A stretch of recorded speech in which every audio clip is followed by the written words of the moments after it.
सम्बलपुर जिले में काया विस्तार करुच्ची म्यालेरिया। जून रु अक्टोबर मास मध्य म्यालेरिया प्रकोप अधिक रहुछि। यार विशेष प्रभाव देखा मिली बंधुगां और नारायणपाटना ब्लॉक में मासे भितर 500 रु अधिक रोगी चिन्हट होगा पर स्वास्थ्य विभाग चिंता बढ़ी। बंधुगां गोष्ठी स्वास्थ्य केन्द्र में एवं अनेक म्यालेरिया रोगी चिकित्सित होती।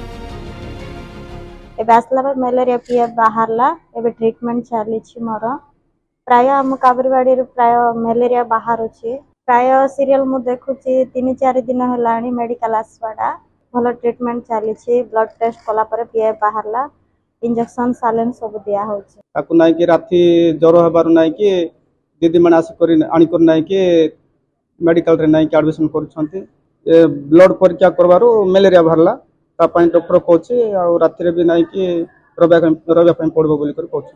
3 जन को हेछि मलेरिया नीलावाड़ी कन्या आश्रम।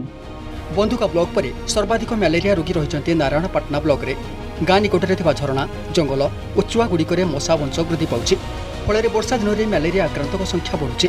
बंधुका ब्लॉक समस्त शिक्षानुष्ठान में छात्र छात्री को म्यालेरिया परीक्षा करने लगी निर्देश दि जाएगी।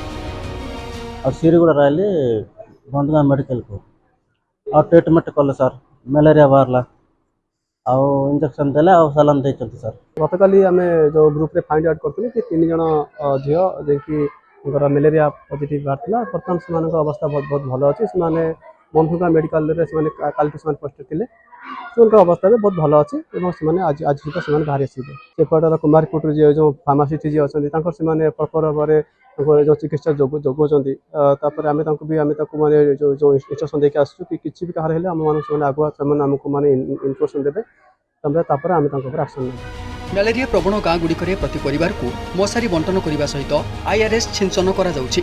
आशा कर्मी माने गाँ गुड़िक संध्या समय घंट बाड़ाई लोक सचेतन करा जाउथबा रिपोर्ट रे दर्शा जाइछि, किंतु वास्तव में म्यालेरिया रोगी संख्या बढ़िबारे लागिछि।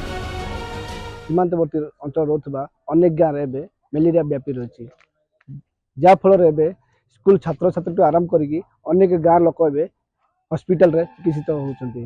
स्वास्थ्य बिगड़वा आगु स्वास्थ्य विभाग आ तुरंत दृष्टि देवा आवश्यक। लखीमपुर बंधुगार बंशीधर न्यूज।